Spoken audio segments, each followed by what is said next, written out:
Epica mashinasi bobinasi yorilib ketgan, hozmasligi qanaqa qilib buni tekinga tuzatishni o'rgatib qo'yaman. Radio detal do'konlardan ana termostatga sotib olinadi. Termostatga bobinaga shunaqa qilib yig'izib, fenni qizdirib olsa, xohlasa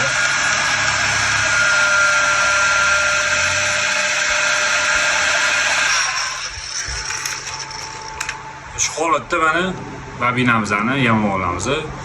Xudo xohlasa ancha xizmat qilib beradi yana.